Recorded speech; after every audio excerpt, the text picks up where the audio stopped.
అందరికీ నమస్కారం అండి. వెల్కమ్ బ్యాక్ టు చిట్టి తంత్ర తెలుగు. నా పేరు రమ్య. ఈరోజు చాలా ప్రత్యేకమైన రోజండి. ఇది చాలా కొన్ని సంవత్సరాల తర్వాత వస్తుంది ఇది. ఈరోజు కనుక మీరు ఇలా చేస్తే ఈ 2025లో చాలా మంచిది. మీరు తప్పకుండా ఈ పరిహారం చేస్తారనుకుంటున్నాను. మీకు తెలిసిన ఇప్పుడు ఈ నా వీడియో మొత్తం మీరు చివరి వరకు చూశాక మీకు నచ్చితే ఇంకొక 10 మందికైనా షేర్ చేయండి. ఎందుకంటే మనం లాభపడాలి, మన పక్క వాళ్ళు కూడా బాగుండాలి. నా పాలసీ అంతే అండి. మీకు నచ్చితే మీకు ఇష్టమైన వాళ్ళకి ఒక 10 మందికి చెప్పండి. షేర్ చేయడం ఇష్టం లేకున్నా చెప్పండి. ఈరోజు ఈ విధంగా సాయంకాలం పూజ చేసుకోండి. చాలా అంటే చాలా మంచిదండి. ఈ 2025లో ఈరోజు పున్నమి రావడం సోమవారం చాలా మంచిది.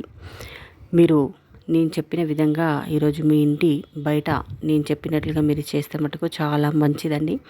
సమయం వచ్చేసి 6 నుంచి 7 మధ్యలో చేసుకోవచ్చు. ఇళ్ళల్లో ఉండే ఆడవాళ్ళు గృహిణులకు. ఇంకా లేదు జాబ్కి వెళ్ళే వాళ్ళు ఉంటారు కదండి. జాబ్కి వెళ్ళేసి వచ్చిన తర్వాత అలాంటి వాళ్ళకి 10 నుంచి 11 గంటల మధ్యలో మీరు ఇంట్లో వచ్చి పూజ కూడా చేసుకోవచ్చు. ఆఫీస్ నుంచి వచ్చాక ఇంట్లో వాళ్ళకి తినిపించాక మనం పూజలో కూర్చుంటే డిస్టర్బెన్స్ అనేది ఉండకూడదు.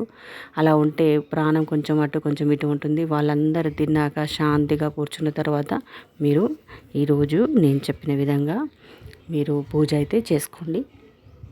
అందరు తింటే ఒక టెన్షన్ అనేది ఉండదండి. మీరు వచ్చాక ఇల్లు కొంచెం శుభ్రపరిచేసుకొని స్నానం కూడా చేయండి. ఈరోజు చేసిన తర్వాత నేను చెప్పిన విధంగా చేయండి. ఈరోజు పున్నమి, మళ్ళీ 2025 12th మే 12th చాలా అంటే చాలా ప్రత్యేకమైన రోజు. ఇది కొన్ని సంవత్సరాల తర్వాత వస్తుంది, అందుకే చెప్తున్నాను. ఇంకా రేపు కూడా చాలా ఇంకా ప్రత్యేకమైన రోజు అండి. రేపు కూడా నేను చెప్పిన ఇంకొక వీడియో చేస్తాను, దాంట్లో కూడా చూడండి. చాలా మంచిది ఇది. ప్రతి ఒక్క ఆడవాళ్ళు చేయాల్సిందే. అన్నలున్నా, తమ్ముళ్ళున్నా, భర్త ఉన్నా, కొడుకులు ఉన్నా ప్రతి ఒక్కరు రేపు చేయాల్సిందే. నేను ఆ వీడియో మటుకు రేపు తప్పకుండా చేసి పెడతానండి, మీరు చూడండి. ఈరోజు వచ్చేసి పున్నమి గురించి అండి. ఇది చాలా ప్రత్యేకమైన రోజు. ఈరోజు మీరు ఏం చేయండి అంటే ఒక కొత్త మట్టి ప్రమిద తెచ్చుకోండి. లేదు ఇంట్లో మనకు కొన్ని వాడని ప్రమిదలు ఉంటాయి. అప్పుడు మనం దీపావళి అప్పుడే ముట్టిస్తాము, మళ్ళీ వాటిని మళ్ళీ వాడం కదండి. అలాంటి ప్రమిదలు ఉన్నా పర్వాలేదు. కొత్త వీలైతే తెచ్చుకోండి. కుదరకు ఎందుకంటే మీరు ఇంటికి వచ్చేసరికి లేట్ అవుతుంది కాబట్టి ఇంట్లో ఉన్న ఏదైనా ఒక ప్రమిద తీసుకొని చక్కగా వాటిని శుభ్రపరిచేసి కొంచెం పాలు, పసుపు, నీళ్ళు, రోజ్ వాటర్ వేసి చక్కగా కడిగేసి దాన్ని మంచిగా అలంకరించుకోండి. అలంకరించుకున్న తర్వాత అందులో మీకు వీలైతే నువ్వుల నూనె, ఇంకా మనకు శ్రేష్టకరంగా ఉండాలి అంటే నెయ్యి, స్వచ్ఛమైన ఆవు నెయ్యి, ఇవి తీసుకోండి. ఒత్తులు వచ్చేసి 4 చేయండి. 4 ఒత్తులు, 4 దిక్కులు వెలిగే విధంగా 4 ఒత్తులు చేసుకోండి. చేసుకున్న తర్వాత దాంట్లో మంచిగా నూనె వేసేసి, కుదిరిన వాళ్ళు నెయ్యి వేసి వాటిని చక్కగా అలా పక్కకు పెట్టండి. పెట్టేసిన తర్వాత ఏం చేయండి అంటే అమ్మవారిని చక్కగా అలంకరించుకోండి. మీ ఇష్టదైవాన్ని చక్కగా అలంకరించుకోండి. అమ్మవారిని పూజ చేసుకున్న తర్వాత ఇంటి బయట మీ ఇంటి సింహద్వారం ఉంటుంది కదండి, మనం ఇంట్లోకి వచ్చేది మెయిన్ డోరు. ఆ సింహద్వారం దగ్గర నైటు చక్కగా కొంచెం రౌండ్గా కొన్ని నీళ్ళు వేసి తూడ్చేసి పసుపుతో చక్కగా అలికేసి ముగ్గు వేసుకోండి. బియ్య పిండిలో పసుపు వేసిన దాంతో ముగ్గు వేసేయండి.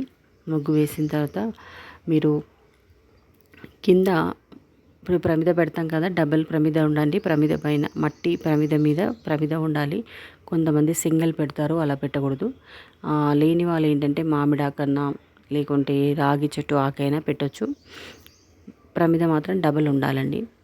మంచిగా వాటిని పసుపు కుంకుమలతో ఆ దీపాన్ని అలంకరించుకున్న తర్వాత అక్కడ ముగ్గు వేసిన తర్వాత దాంట్లో కొన్ని అక్షతలు వేసి, అక్షతలు కూడా కుంకుమలో కలిపిన అక్షతలు ఒక 5, 6, ఒక 10, 20 అక్షతలు అక్కడ వేసేసి మీరు పువ్వులు అలంకరించుకొని ఆ తరువాత దీపాన్ని అనేది అక్కడ పెట్టండి.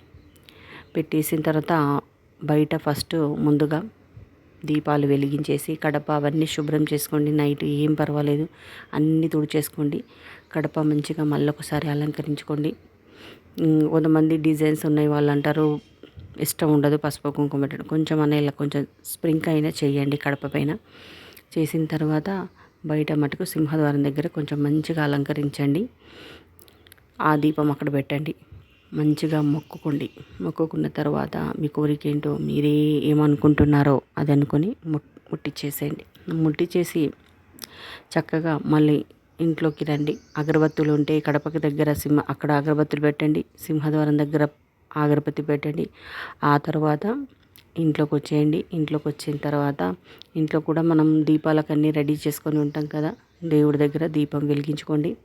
వెలిగించుకున్న తర్వాత అమ్మవారికి ఇంట్లో మనకి బ్యాంబినో ప్రతి ఒక్కరి ఇంట్లో ఉంటుంది స్వీట్ బ్యాంబినో. దాన్ని కొంచెం పాలు చక్కగా మరిగించేసి, కొన్ని పాలండి మరిగించేసి ఈ బ్యాంబినో ఒక స్పూన్ దాంట్లో వేసి, కొన్ని పాలు ఒక చిన్న కప్పుడు పాలు తీసుకొని దాంట్లో మరిగించేసి ఒక ఇలాచీ వేసి మరిగించేసిన తర్వాత దాంట్లో చక్కెర వేసి ఆ బ్యాంబినో అందులో వేసేయండి. నైవేద్యంగా అమ్మవారి ముందు పెట్టేయండి. మీకు కుదిరితే కొబ్బరికాయ కొట్టండి. అమ్మవారిని చక్కగా ప్రార్థించుకున్న తర్వాత ఇంకా మీరు చూడండి మార్పు అనేది ఎలా కనిపిస్తుందో చూడండి. మీరు బయట మాత్రం 4 ఒత్తులు వేసిన ప్రమిదనే ముట్టించాలండి. ఇవాళ చాలా అంటే చాలా మంచి రోజు. మీకు తెలిసిన వాళ్ళకి చెప్పండి, మీ ఇంట్లో వాళ్ళకి, మీ శ్రేయోభిలాషులకి, మీ ఫ్రెండ్స్కి చెప్పండి. ఎందుకంటే చాలా అంటే చాలా మంచి రోజు ఇవాళ. రేపు కూడా ఇంకా చాలా ప్రత్యేకమైన రోజండి, మంగళవారము. అందులో మళ్ళీ 13 వస్తుంది. మీరు రేపు కూడా నేను వీడియో చేస్తాను, దానిపైన మీరు కూడా రేపు చేయండి నేను చెప్పిన విధంగా. ఈ పరిహారం మీకు నచ్చి ఉంటుందని అనుకుంటున్నాను. ఇంకొక 10 మందికైనా మీరు ఇది షేర్ చేయండి. షేర్ చేయడం వల్ల ఏంటంటే మనకు సహాయంగా ఉంటుంది, ఎదుటి వాళ్ళకు కూడా సహాయం చేసిన వాళ్ళు అవుతాము. ఈ వీడియో మీకు నచ్చిందని నేను అనుకుంటున్నాను. ఇవాళ మటుకు తప్పకుండా నేను చెప్పినట్టు చేయండి. రేపటిది కూడా నేను వీడియో మీకు ముందుగానే చెప్తున్నాను, రేపు కూడా చేయాలండి. ఎందుకంటే ఈ 2025లో అస్సలు బాగోలేదు. ప్రతి ఒక్క అక్క, చెల్లి, తల్లి, వదిన అందరూ రేపు ఈ పరిహారం అనేది చెయ్యాల్సిందే, తప్పదండి. ఎందుకంటే అస్సలు బాగోలేదండి 2025. మగవాళ్ళకి కీడుగా ఉంది. నేను చెప్పినట్టు రేపు చేస్తారని అనుకుంటున్నాను. రేపు కూడా నేను వీడియో చేసి చెప్తాను, మీరు అలా చెయ్యండి. అందరూ బాగుండాలి. అందరికీ నమస్కారం. మళ్ళీ రేపు నేను చేసే వీడియోలో కలుసుకుందామండి. ఈరోజు నేను చెప్పినవి మీరు చెప్పినట్లుగా చేసుకోండి, చాలా మంచిదండి ఇది. అందరికీ నమస్కారం. నచ్చిందని అనుకుంటున్నాను. మరొకసారి రేపు మాత్రం వీడియో